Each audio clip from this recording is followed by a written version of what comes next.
Welcome to Shorty Supercoach and welcome to the Giants preview. Shorty's just enjoying his last couple of days of holidays. I've got me a new job starting up next week, so that's exciting. It's Friday today, it's pouring rain. I'm going to the races, so that should be interesting. But got Langers coming over too.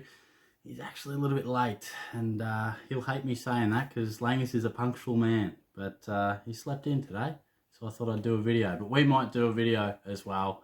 I'll just see how it's cracking. We were going to have a hit of tennis, but that's clearly not happening. If you're in Victoria, you know how terrible the weather's been today. It was absolutely pouring. So, going to take a look at the Giants anyway, and they're quite an interesting side to take a look at. Having a look at Gold Coast in my last preview, nothing really jumped out. It was a bit boring, to be honest, where the Giants, there's a bit going on, a bit to consider. So, the lock for me is pretty straightforward. It's Lachie Whitfield. I think he's a star.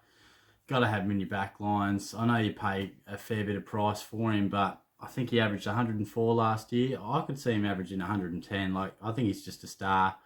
He'll definitely get an opportunity at some stage to run more through the midfield. That could be this year. You never know. But even if he's off half back, which I'd say is more likely, given they lost Williams and Shaw, he still dominates. One of the best kicks in the game. They love the ball in his hands. So you can just build your back line around him. And I think he offers a little bit of value at that price. But get him in your side. Now, the risk is a bit more interesting. Tim Taranto. Now, 453k, that's awkward. It's dancing with your sister sort of stuff. It doesn't get much more awkward than that price in our midfield. Now, he could be a superstar. He could be one of the best players of the next decade. You know, he's still a young man, loves the contest, great clearance player. We've seen him average 100 already. Of course, prior to last year, he averaged 102.4. Last year was a bit tougher, averaged 84.5, and you know, we saw him be a bit injured. Even times he was sort of playing a bit more forward. I don't know whether that was because I was sort of managing him a touch, but he represents value. But at 453k, gee, you wouldn't want to get that wrong. You know, if you pay that much in your midfield, and he just ends up averaging 97, which is good, but it's not good enough. So that's what you've got to consider. You know, we probably need him to, even if he averages 102, is that good enough?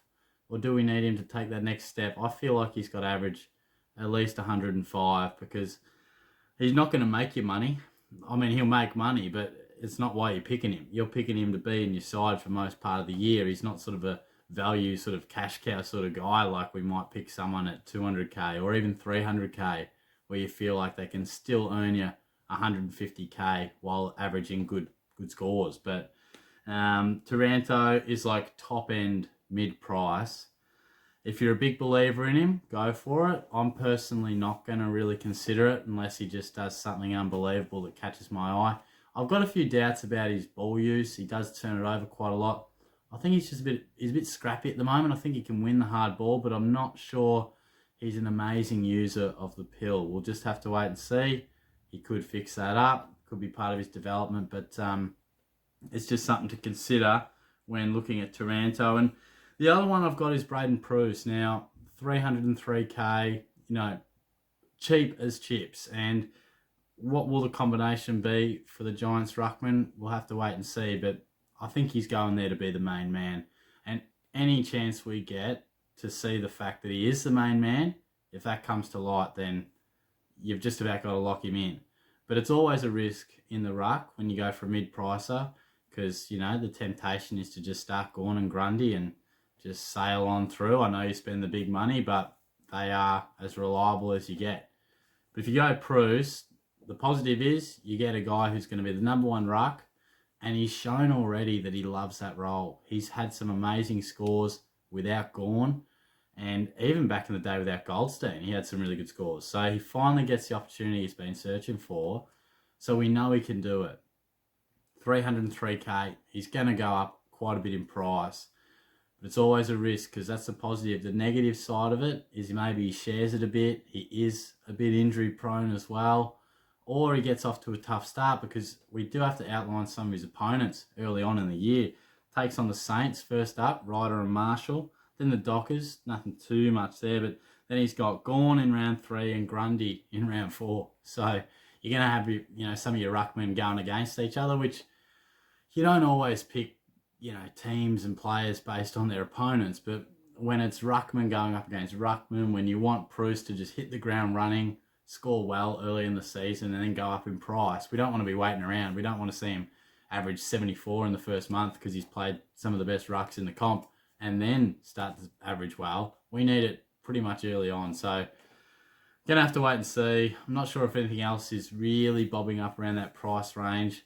What will Steph Martin do? It's probably a chat for another day, but just keep him on your radar, see what sort of a role and how much responsibility he's getting as the sole ruckman. In terms of breakout, there's a couple of guys I quite like here, and the one I love the most is Tom Green. I mentioned Langers, gave him a whack off the top. I've got to give him a nice pat on the back here because he mentioned to me quite a number of weeks ago that Tom Green, have a look out for him. And I thought, oh, gee, it's a bit awkward. But the more I thought about it, the more I liked it.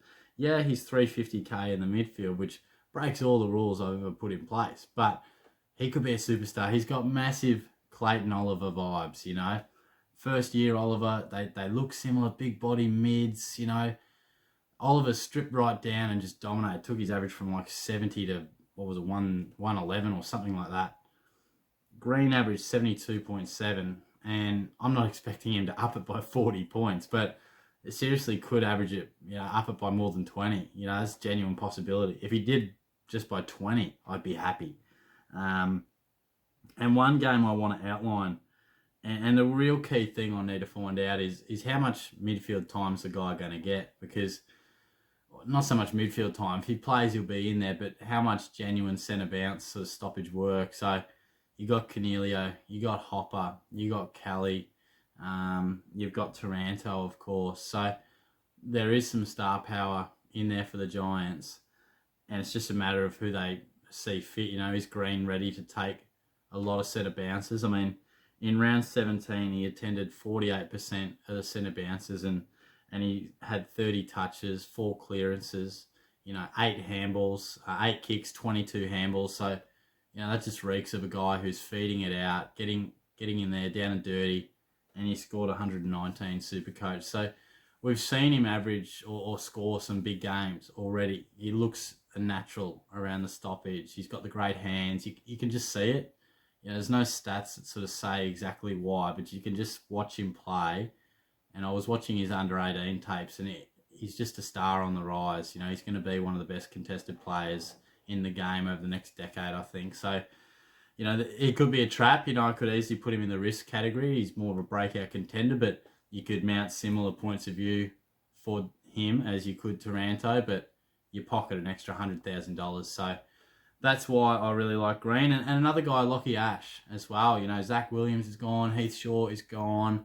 This guy, number 4 pick, I think, in the draft. He looks the goods. Again, you can sift through his stats. Nothing's really going to jump out and say, wow, this guy's definite star on the rise. But average 59.7 puts him at 320k in our backlines, and I like him. I'm not saying pick the guy, but he could definitely become one of the really good rebounders in the competition in the coming years. I'm not saying he's going to be a superstar this year, but I think he's going to have a bit of a rise in those numbers. Now, what is a rise? What would I predict him averaging? We might see a bit of a Jack Lacocious style of a year. He takes that average from in the 50s up to maybe high 70s, early 80s. Is it enough to pick a bloke? Probably not. But, super talented. I like what he does with the footy, and there's a bit of opportunity for him to, take a bit more responsibility as a halfback flanker. So, again, track his pre-season. Just put him out there and see what happens. But he's certainly a guy that I think will be a player we pick down the track. And no chance for my side. I mean, it's tough. There weren't too many. Like Nick Haynes is probably no chance for my side. He just falls under that category of, a rebounding, taller type defender, intercepts, really good player. But he's only done it 1 year. It's a bit like Jordan Ridley. I'm not, super sold on picking those guys because we've sort of seen it happen before. Like I remember Alex Rance back in the day, and Scotty Thompson, Michael Hurley. These types of tall intercepting type defenders that have a couple of amazing years scoring wise, but can still have really good years, but don't average high 90s. I mean, I don't even know if that makes sense, if you know what I mean. But if you're doing Supercoach a while, you get what I mean. You know, some of these intercepting types still have fantastic seasons, but sometimes they average 87 and sometimes they average 96. So I just can't go with him. And my main point is probably Stephen Cornelio. Don't sort of get wooed into thinking that he's a bargain at that sort of price. He's 528. I just think he's too much of a roller coaster. I don't know. I don't know what it is with him. I thought, you know, when he averaged like 108 not too long ago, I thought this guy is going to be someone we pick for many, many years. But he makes me nervous. You know, he can score 200, but he can also throw in like 50s and 60s.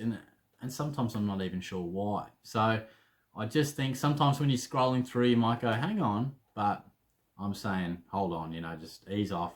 Probably not for me. But I think there's better options. So there's a few guys to think about for the Giants. Plenty on the plate there. But I'll be back soon to cover off another club preview. So if you've got any players in mind that you think I should be taking a look at as well, feel free to let me know. But I'm going to go get ready for the races and see if there's any wet trackers I should be getting on board today.